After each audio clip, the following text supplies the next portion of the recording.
Baik, saya akan sapa terlebih dahulu kepada Bapak narasumber. Assalamualaikum dokter, selamat pagi. Ya, Waalaikumsalam warahmatullahi wabarakatuh. Selamat pagi, Baik, Bu. iya, gimana kabarnya dok? Sehat-sehat? Alhamdulillah sehat. Alhamdulillah ya, terima kasih banyak nih Dokter Faisal, suatu kehormatan bagi kami dokter bisa bergabung, berpartisipasi di acara webinar Tridaya kali ini. Mudah-mudahan kedepannya bisa terus ya dok ya, kalau misalnya Terima terkait kasih. kesehatan. Baik dokter, Alhamdulillah nih peserta-pesertanya sudah banyak dan sangat antusias nih untuk bagaimana menyimak tadi tema yang akan dokter bawakan terkait menjaga kesehatan anak di masa pandemi. Baik, kepada Dokter Faisal, waktu dan tempat kami persilahkan. Baik, terima kasih, Bu. Assalamualaikum warahmatullahi wabarakatuh. Waalaikumsalam. Saya coba tayangkan slide ya. Sudah jelas, Bu, slide-nya? Sudah muncul? Sudah Sudah. terlihat dokter. Oh ya, baik. Ya, alhamdulillahirabbil. Yang pertama, terima kasih kepada Tridaya yang sudah memberikan kepercayaan, kesempatan kepada saya untuk sharing kepada ayah bunda sekalian, Bapak Ibu peserta webinar pada hari ini.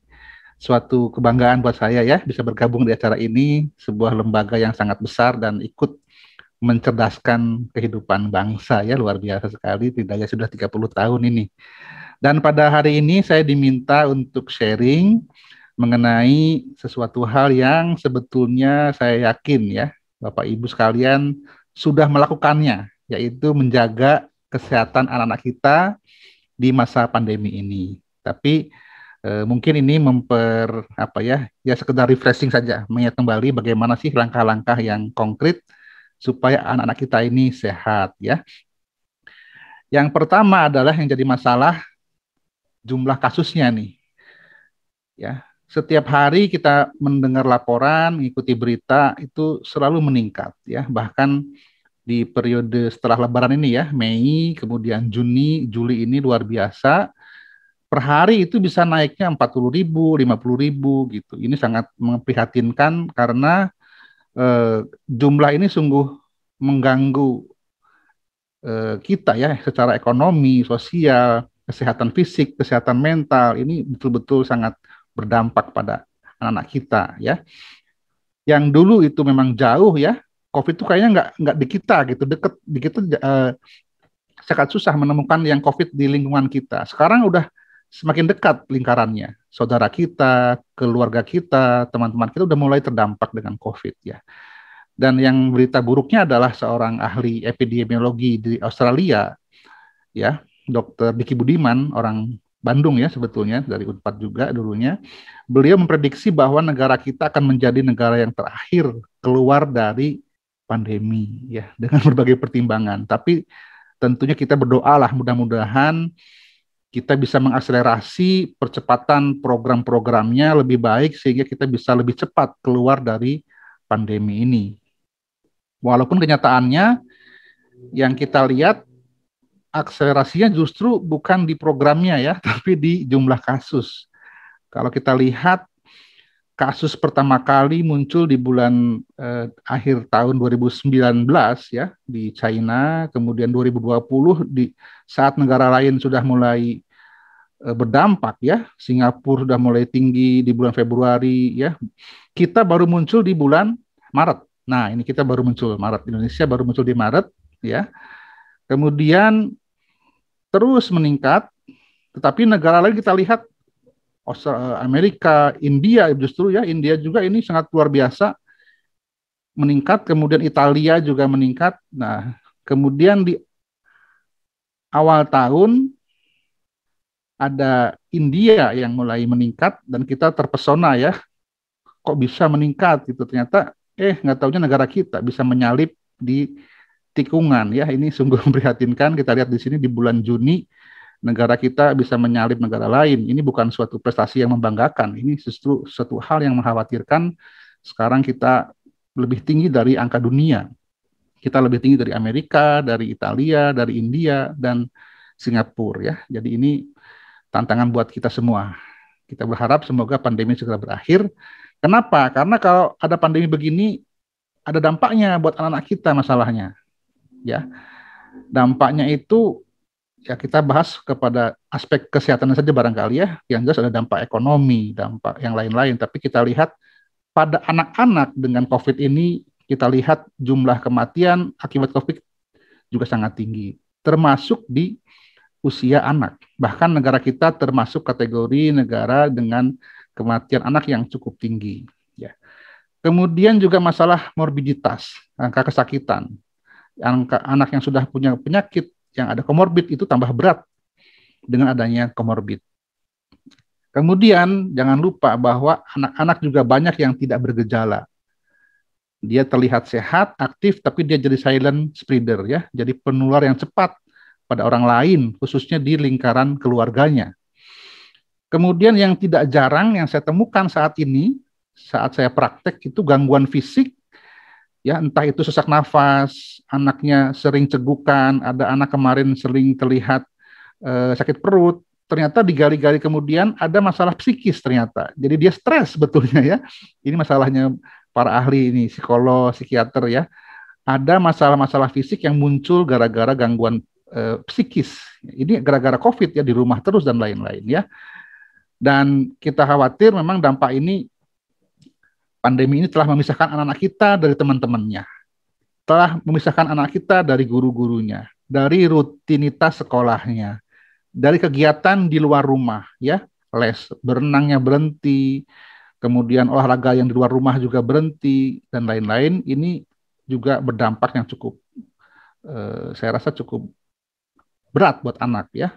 Tidak ada lagi kumpul-kumpul, tidak ada lagi melakukan hobi di luar rumah, dan juga susah untuk piknik ya, karena walaupun piknik sekarang itu dilemanya adalah bertemu dengan orang banyak ya. Hampir semua tempat wisata itu penuh masalahnya itu ya. Jadi ini menjadi masalah buat kita. Tapi jangan khawatir ya.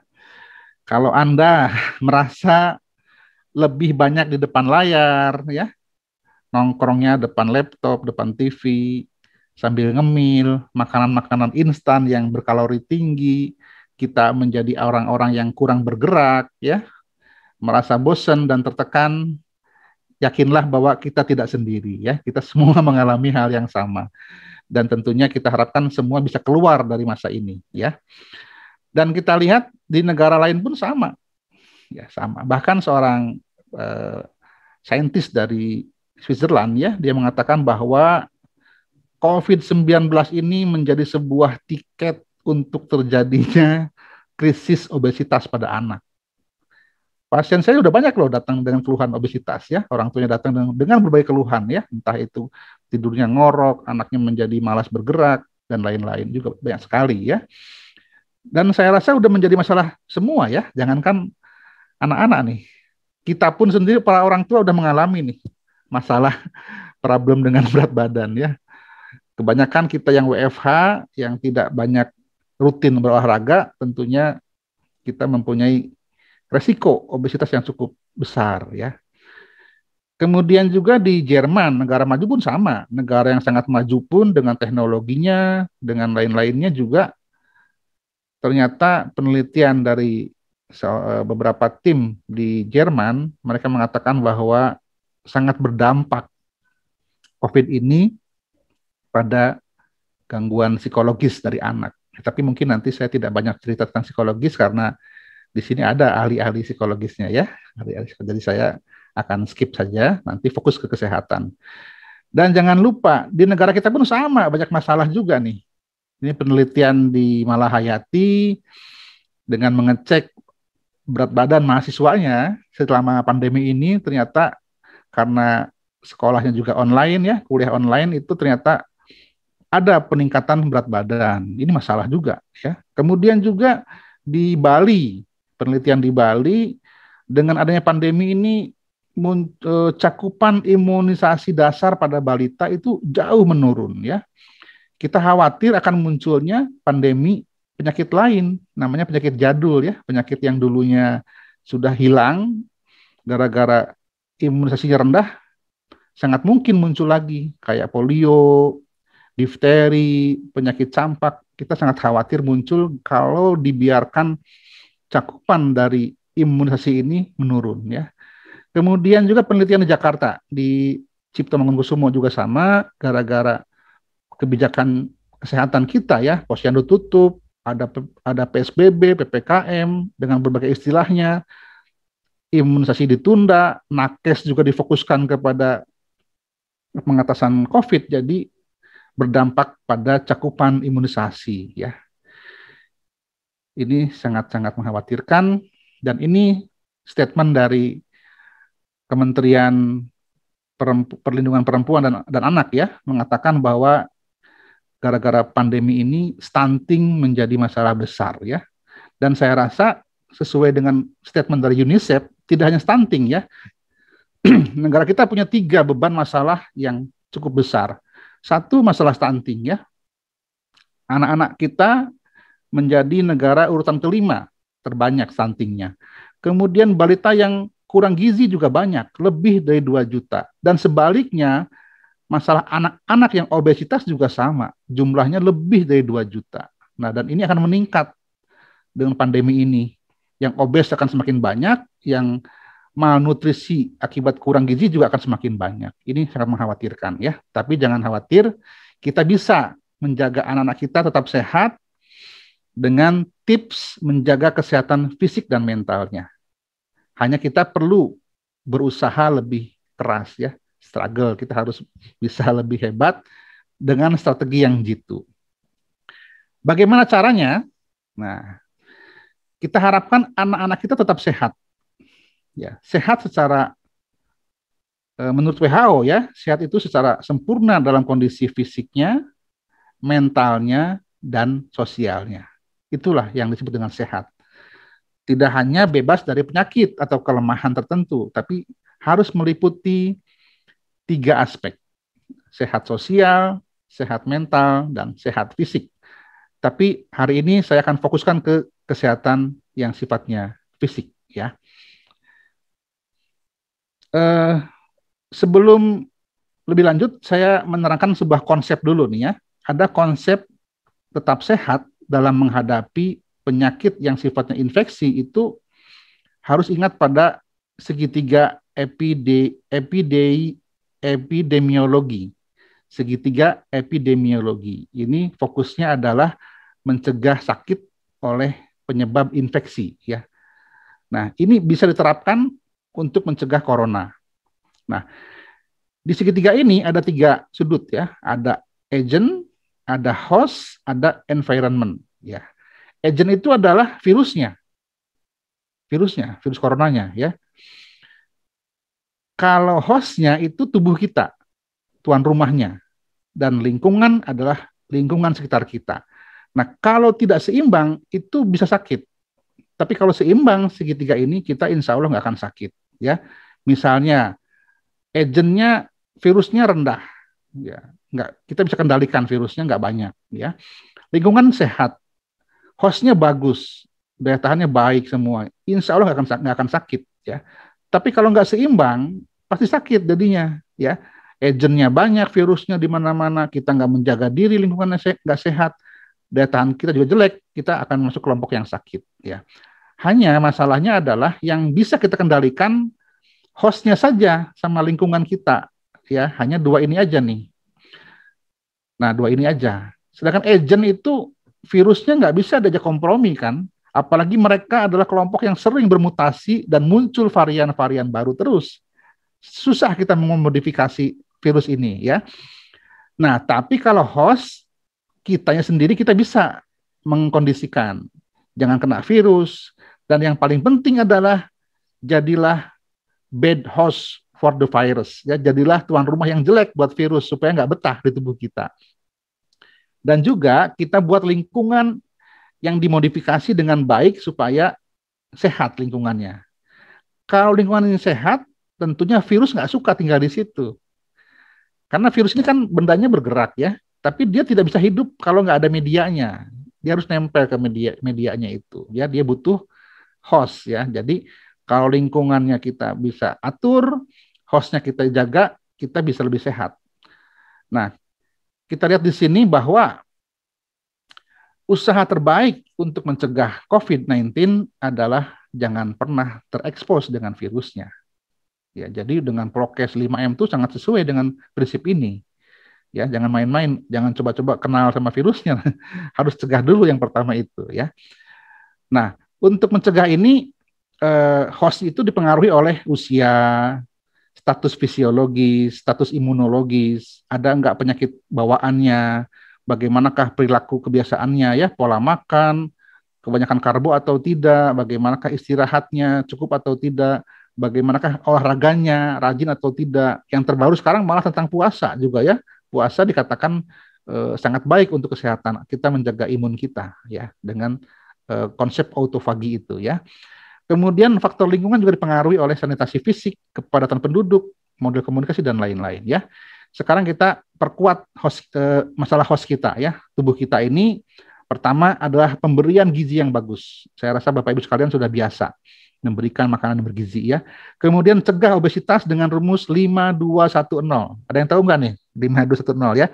Ini konsep dari WHO. 5 kali makan sayur dan buah dalam sehari, 2 jam screen time, ya, hanya boleh duduk rebahan dan duduk dengan gadget ataupun monitor hanya 2 jam, 1 jam olahraga dan 0 gula, ya. Kemudian kita jaga imunitas dengan cukup istirahat, suplemen jika perlu, berikan vaksinasi, jangan lupa ikut, ya, vaksinasi, ya, jangan khawatir, banyak manfaatnya. Sekarang udah boleh usia 12 sampai 17 tahun loh, ya, boleh, silakan daftar. Kemudian hindari stres. Gara-gara stres banyak muncul masalah kesehatan fisik, ya. Anak susah tidur, anak menjadi gampang marah, kemudian sering pusing, matanya terganggu dan lain-lain. Nah, masalah mata ini karena sering online, kita sarankan menggunakan konsep 20-20-20. Apa itu? Ya, ketika kontak dengan gadget online, ya, setiap 20 menit menatap layar itu harus dialihkan pada benda yang berjarak 20 kaki, ya, sekitar 6 meter selama 20 detik. Itu membantu kesehatan mata kita, ya. Kemudian bagaimanakah mengatur environment, ya, lingkungan. Lingkungan yang penting adalah kita udah biasa dengar ini, ya. Kita masalahnya adalah anak itu mencontoh. Anak itu mencontoh orang tuanya, mencontoh public figure yang dia lihat di televisi, di Instagram, di medsos, dan lain-lain. Jadi, kita dulu yang harus benar, orang tuanya nih. Ini penting sekali, ya. Kita memakai masker, menjaga jarak, menghindari kerumunan, ya. Kemudian lain-lain. Ini akan dicontoh oleh anak kita. Dan, jangan lupa, virus juga bisa hidup di luar tempatnya selama beberapa jam. Jadi, lingkungan pun harus betul-betul dijaga. Jangan sampai banyak mudah dihinggapi virus yang hidup terlalu lama, ya. Ini dari penelitiannya bahwa virus bisa hidup di luar tubuh manusia itu beberapa jam sampai beberapa hari. Di udara 3 jam, di kardus 24 jam, di plastik bisa 2-3 hari, ya. Di logam, metal bisa 2-3 hari juga, dan lain-lain. Ini hati-hati, jadi harus bersih, rajin cuci, ngelap-elap, ya, buang yang nggak kepake, dan lain-lain. Saya rasa ini Bapak Ibu sudah biasa, tapi pada hari ini saya kembali mengingatkan pentingnya menjaga lingkungan kita. Dan kitalah menjadi contoh anak-anak kita. Kita biasakan, ya, mengelap gagang pintu, menyemprot dengan desinfektan beberapa tempat-tempat yang biasa dipegang oleh kita, ya.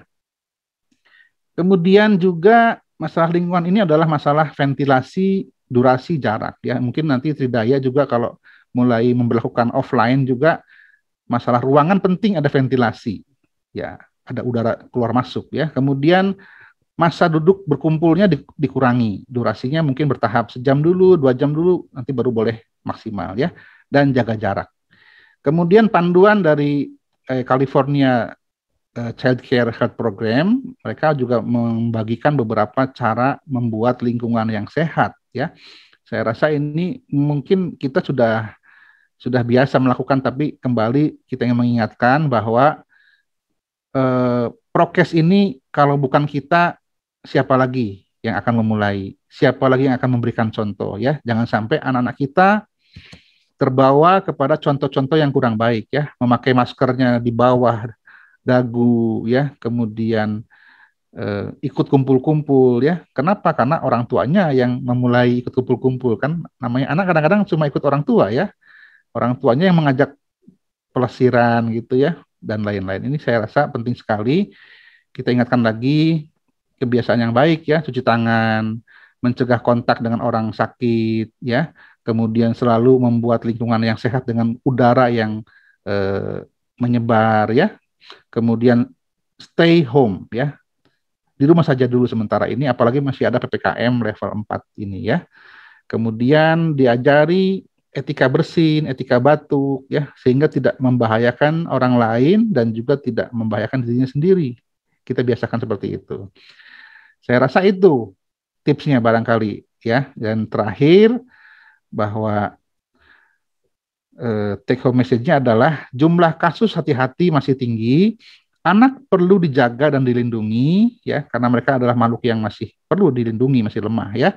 Upaya terbaik tetap adalah tidak kena virusnya ya, mencegah tidak ada virus yang masuk ke dalam tubuh kita. Usaha lainnya adalah tingkatkan kekuatan host ya, kekuatan kita sendiri ya, dengan imun, gizi yang bagus, istirahat yang cukup, olahraga dan lain-lain. Supaya apa? Supaya kalaupun dicegah virusnya nggak masuk ya, ternyata tetap kebobolan, virusnya masuk. Virus tidak leluasa menyerang tubuh kita. Kita punya benteng yang kuat ya. Dan terakhir, perbaiki faktor lingkungan agar terhindar dari virus. Demikian saya rasa untuk materi saya, 20 menit mudah-mudahan cukup waktunya ya, pas ya. Saya akhiri. Assalamualaikum warahmatullahi wabarakatuh.